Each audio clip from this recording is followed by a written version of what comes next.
in the beautiful city between the lakes, Mount Juliet, Tennessee, right next door to Lebanon. No, it's not Lebanon. Oh, well, no. It's Lebanon. It's Lebanon. And I promise you, it's worth it. Y'all have a great night.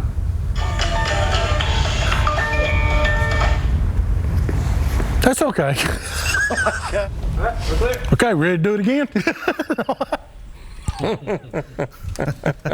That was one of many, many times we have sat around and laughed. We, you know, Hugh would always do different things, especially when I was first getting started with the show, man. He would do certain things to just set me up. Sure. You know, I mean, that's what he liked to leave do. you out to dry. And you know what I mean? one of my favorites, and Rick Caseberry's in here with us tonight, and he mentioned this the other day, but when I had first started working with the show, I had probably been, I bet I wasn't a month into it or less. And he said, hey, we got to go film a show down at Canyon Fork Outdoors. You know, he said, we're going to go down there tomorrow or whatever day and film this show and all, and need you to come on down. So we went down there, and he got up there that first segment, you know, and just spitting it out, you know, doing his thing. You know how Hugh was. He didn't miss a lick. So we get done to that first segment, and we get ready to get started on the second one, and they were describing what they wanted to talk about in the second one, all this. But Hugh just looks right at me now, and I mean, they're just getting ready for this break, setting up the next set. And he said, well, you're going to do this next one. And I said, what? And he said, you're going to do this next segment. And I was like, well, when? He said, right now. Here's your microphone. Right. And hey, he threw me over in front of that camera. Sure. And, you know, off I went, stumbling and bumbling, trying to talk about some shoes, I believe it was they had up there. But, you know, he loved to do that kind of stuff. Yeah, he loved it. Absolutely. He He would, did me that way the first night of the radio show. I done called him about 4 times because, you know, I was nervous. And he was supposed to be in there at 7 o'clock. And I got there about 6:15, so about 6:30 I called him. He didn't answer the phone. I started getting a little jittery. About 6:40 I called again. 6:45, 6:47 he walked in and started laughing. "Oh, you thought I wasn't going to show?" And he was just rolling. I mean, he knew I was a nervous wreck. Every minute, I'm telling you, he loved it. he was probably sitting in the parking lot. You know, looking at he Watch this. Because he did. He cackled about that. He said, "I know you were sweating bullets, wasn't you?" I said, "I sure was. You don't ever do that to me again." But he had a way to make you feel at ease. He did. Yes, on he this did, set. Wesley. He did. I mean, I Wesley. was similar the first time I came here and set up with. Yeah. You know, I was nervous. As soon as we sat out on the set, his laughter, Yeah. you know, just the way he presented the show Absolutely. made everything just so easy. Yeah, Yeah. Sure He did. would comfort you. You know, he would make it funny. He made it you would great. just relax Well, immediately. I'm just saying, I've been with him for dang 28 years, 30 years. I mean, we've been friends forever. Yeah. But I'm telling you, there's not a better person or a better man that would back you up. I don't care what happened if you needed anything. Hugh McNaughten was the man, and he'd give you anything he wanted off his back, the shirt, anything you needed. Just ask him, because you got it. Yeah. I'm just saying. I mean, he just and hunted. not I mean, just- not he didn't have just to hunt friends friends either. up, because That's he the had catch. friends that naturally knew Yeah. what kind of person he was. It was a Well, natural feel that it's okay. You know, and he did it with all these. What I'm saying is, it didn't necessarily have to be like one of us, one of his good friends. Right. If he met somebody Stranger, somewhere at a didn't know no tournament or different. something, they It needed didn't matter. something or whatever. It didn't matter. You know, and Yeah. like I said the other day, I want to get involved.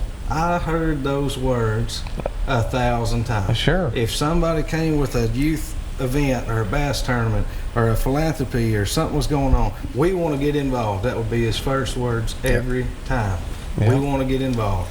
And you know, that's what he focused on. You know, he wanted to take charge, keep these kids in the sport, make sure they had what they needed if they needed And something his for a Jake's mentality event was or that way. In a his tournament. mind, that's how he felt. He didn't have no And that was with no anything. effort. It I just mean, rolled that's out. irrelevant. Right. That's how his brain worked. Yep. It wasn't Yeah. about, are we going to do this or that? It fully functioned. That's just how it went. Yep. He didn't have no decision. That's exactly It wasn't up to him. He done it that way, and that's the way he done it. Yeah. I mean, he didn't have a choice.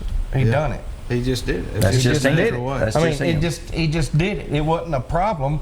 There wasn't no, what are we gonna do here or there? He just, all right, I got it. Let's just do it. And it got done, and that's just how it was. I mean, that's just how it was. Yeah. I mean, it was okay. It was all okay.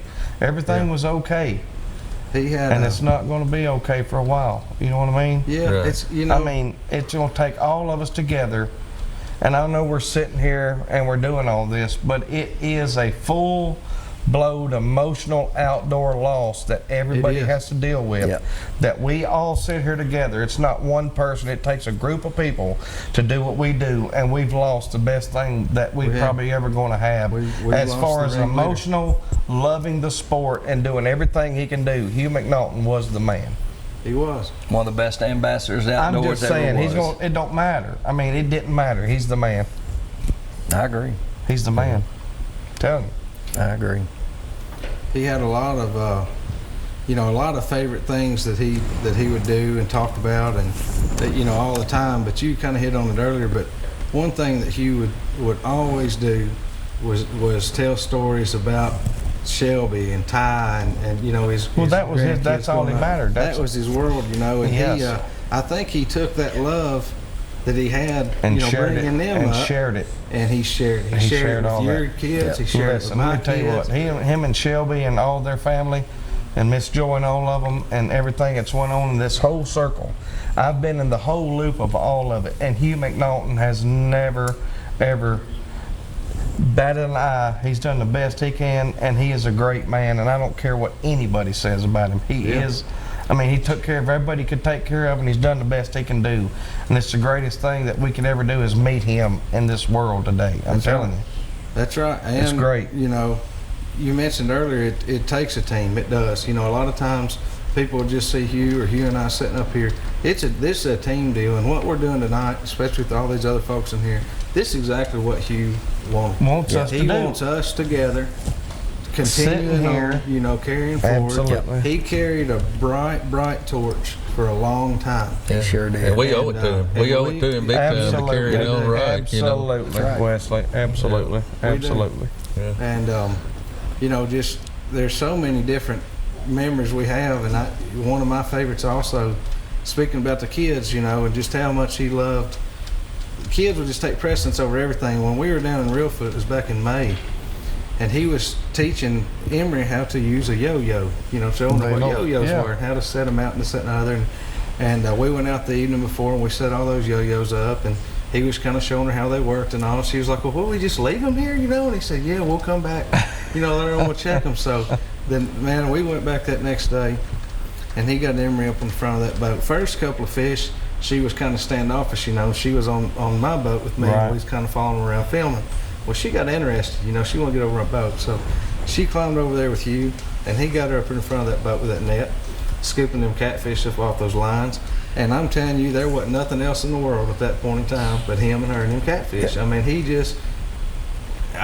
was just in an element at that point in time that's where he loved to be. Right. And it was just seeing the joy that he had that day, and the laugh, continuous laugh, chuckling, watching her try to get those fish in that little net. Because another little funny part about that is, the evening before, Hugh had given his net to the guys up there at Blue Bank to take some catfish in that he had caught. Well, they forgot to put his net back in his boat. So him and Emery were up in front of this boat with this little old net about this big, trying to net these 5 and 6 pound catfish, and it was just so much fun watching him do it and then getting her involved in it. But there are thousands of stories, just like that one from over the years. Lots of them with you. He spent lots of telling time you. in the boat with you. Falling out of the tree, trying to put the tree stand up. We was back there behind the house, back there hanging a ladder stand. I was like, Hugh, let me get up there. He said, no, I'll do it. It's like, no, let me get up there and do it. I got about 3 rungs up, and I was about to fall off. He's like, I got you, Bubba. You know what I mean? I done about fell off. You know what I'm saying? I had my harness and everything hooked up. You know what I'm saying? But he's like, I got you, Bubba, because I ain't, my tree stands ain't like 10 foot tall. That's right. I'm not way up there because like. He could just reach up Yeah, there he and could reach grab up it and for take you. me. I'm the I was like, same Hugh, way. hand me my boat. He's like, all right, love, I'll leave you here in the morning. Yeah. You know what I mean? I'll be back. I'll pick you up at lunch. Yeah. He wasn't going to miss lunch. I mean, literally pick you up at lunch because my Yeah. tree stand ain't like 10 feet high. That's You know right. what I mean? I mean, that is exactly right. Yeah. Man. He had so much fun, so many experiences. But another thing I want to touch on is the outdoor shows, the fishing expos, and things like that. I mean, when you shared a booth with Hugh, you shared a booth with everybody in that room because they was all coming over there Yep. to that booth. And I mean, Full. it didn't matter whether they was in there selling something, buying something, running the show, people coming in the show, they was going to come to the booth and see you. You know why?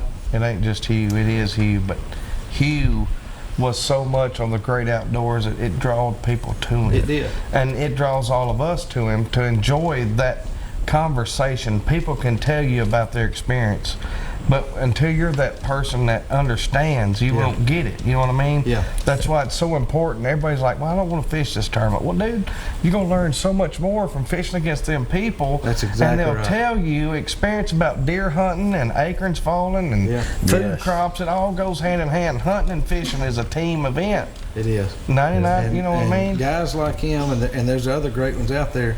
That's where you want to fish against those guys, with those guys. And when I got so involved with him back shooting archery tournaments, that's the reason why. Right. I wanted to shoot with the best guy out there. And you know, so we would shoot with him and Bubba Prim and Bobby Cawthorn, a lot of those other names a lot of folks around here know, because that's who I wanted to shoot with. You know, I might have got my tail kicked all day, but man, I learned a lot. You know, I learned a lot. And you know, that's our deal now, and it's been our job before now, but the point is now, you know, that's up to us. We've got to keep that going. We've got to keep these kids involved. We've got to get more and more people involved in the sport and make sure we support them in everything that they do. You know, one thing that he had gotten really big on these last couple of years is the high school bass fishing teams. You know, that hadn't been around that long, and now all of a sudden it's taken off. Dayton's got a son involved in it. And you know, Hugh just ate that up because it was those kids out there fishing, and all he ever wanted was just to get more and more involved with it, more and more involved. With Everything it was. That's right. Everything. Man, women, about it. children, it didn't matter. If it was a woman's event for archery, if it was a woman's event for anything. It didn't matter. He was not. It just. Make it work. Let's just do it, and everybody be happy. Let's get it done. I want to get involved. I want to get involved. Let's just do it. I mean, Wesley knows. Yeah, and a person's time, really, that's the most precious thing you can give. That's right. You know, you can give money and you can give whatever, but somebody that gives their time,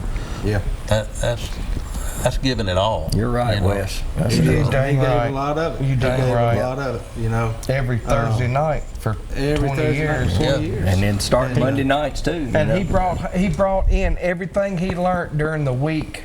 Anything he could find you during the week to show on this show, whether it be catfishing, sauger fishing, or it didn't matter, hunting squirrels or catching a possum. He just wanted to make sure you knew how to do it. You know what I mean? He didn't want to lead you in the wrong direction. He wanted you there. You know what I'm saying? He wanted you to be on point. Yeah.